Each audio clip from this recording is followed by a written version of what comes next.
چارەسەر بە فەلسەفە بابەتی زۆر گرنگە، زۆر زانستیە. بە تێڕای من بەشی فەلسەفەیەکێکە لە بەشە هەرە جیاوازەکانی زانکۆمان.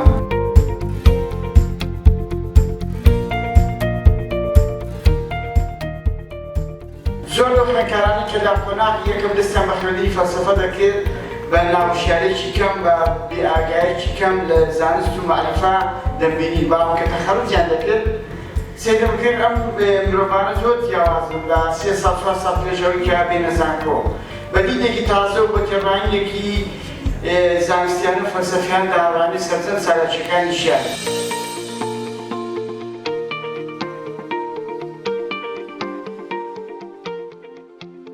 بەناوی ستافی بەشی فەلسەفە و گەشەپێدان لە زانکۆ ڕاپەڕین، هەروەها لیژنەی باڵا و لیژنە جیاوازەکانی تری ئامادەکاری کۆدوانەکەمان بە خێراتنی گەرمتان دەکەین و ئامادەبوونتان بەرز دەنرخێن.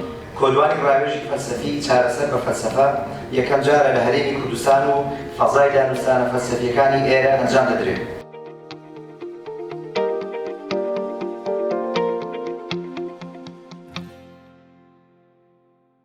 ئێمە گەشەی مرۆڤ خودی مرۆڤ، گەشەی ئێمە لە حەقیقەتدا گەشەی کۆمەڵگات، گەشەی سیاسەت، گەشەی حکومڕانی.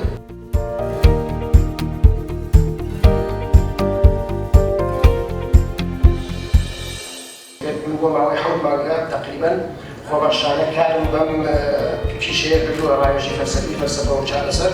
زیاد لە 9 بۆ 11 کەیس خۆشبەختانە و سوپاس بۆخوا هەر هەموو بەسەرکەوتوی و ڕزگاری بۆ لەو بەدبەختەی کە تووشیوە. ڕێگەی پێ دەدەین بۆ وەری ئازادی باس لە قسەکەی خۆی بکات. دەبێت نیگەران بێت، دڵڕاوچەی هەبێت، ترسی هەبێت.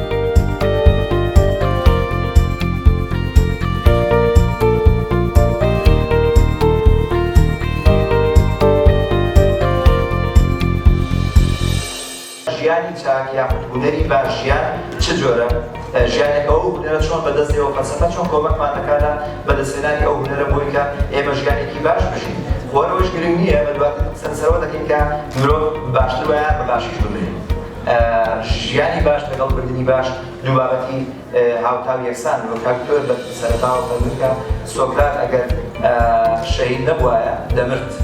جەدەلێکی سەیری دروست دەوێت بۆی کە تۆ بۆ خۆت کۆیلەکانی خۆتی، زیندانیەکانی خۆتی، زیندانەکەش هەر بۆ خۆتی و پاسەوانی زیندانەکە و زیندانەوانەکەش هەر بۆ خۆتی، کە ئەوە زۆر قورسە دەرچووی لەو زیندانە مەگەر بە فەلسەفە بگرێت.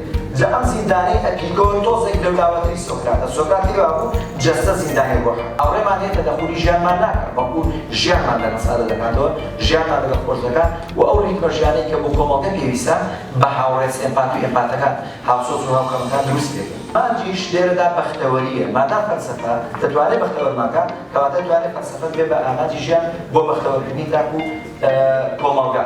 لەلای ئەپیگۆر هەر کردێک ئامانجی نەبێت لە کردنیدا پەشیمان دەبێت. لە کردنیدا پەشیمان دەبێت. زۆربەی کێشەکانی ئینسان کە دروست دەبێت لە ئەنجامی ئەو چالاکیانەیە کە بەبێ ئامانج، بەبێ هەوەتە، بەبێ باەر، بەبێ لێکۆڵینەوە، بەبێ لێپرسینەوە لە دواتر ئەنجامیان دەدا، بەبێ لێکۆڵینەوەی کردارەکان.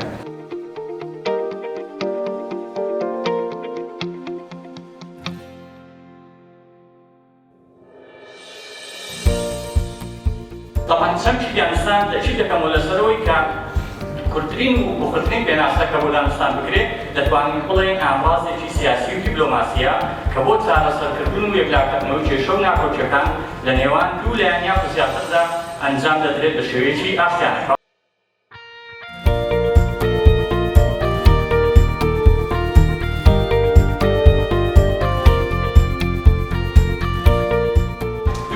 دوو ڕێگای زۆر سەرنجیمان هەیە بۆ چارەسەرکردنی ناکۆچیەکان. یەکیان بریتیە لە جەم کوشتار، ئەوەتریان بریتیە لە هەرچەندە لە دانستان بەڵێن ئامڕازێکی سیاسی و ئامڕازێکی دیپلۆماسی ئاشتیان هەیە، بەڵام مەرج نییە هەمیشە بتوانێت بە شێوەیەکی دادپەروەرانە و بە شێوەیەکی ئاشتیانە کێشە و ناکۆچیەکان چارەسەر بکات.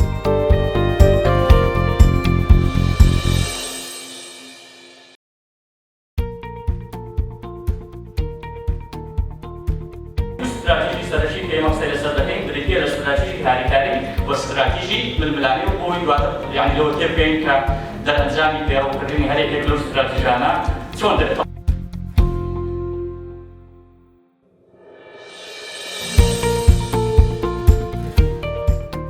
لەو کێشانێک کە ئەمڕۆ کۆمەلگای مرۆڤایەتی پێوە سەرقاڵە وەکو کێشەیەک کە کێشەیەکی دروستکراوی دەستی مرۆڤەکانە بزانین تا چەند فەلسەفە ڕۆڵێکی چارەسەری هەیە ڕۆڵێکی لەوە هەیە کە بتوانێت ئەو گرفتە ژینگەیانە چارەسەر بکات کە ڕوبەڕووی ژینگەی سروشتیەکە و ژینگەی مرۆڤایەتی بوون.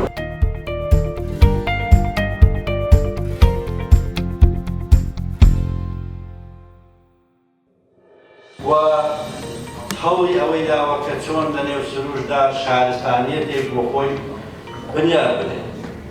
سروش سەرچاوەیەک بۆچی بۆ پرسی معریفەی مرۆڤ لە ڕێی لاسایی سروشتەوە هەوڵی داوە کە بەشێک یعنی وەکو ئەوەی کە ئەو لاسایی ئەو بوونەوەرانەی دەکردەوە کە لە سروشدا هەبوون و ئەو شتانەی دادەهێنا کە وەکو زۆرێک لە لاسایی سروش بوو. یەکێک لەو تێزانە یەکێک لەو چەمکانی کە دیمۆکریتیس پێی وایە کە کۆنترین تێزی فەلسەفیە پێی وایە دیمۆکریتیس کە مرۆڤ سەرەتا لە لاساییکردنەوەی بوونەوەرەکانی ترەوە کە لە نێو سروشدا بوون فێر بووە.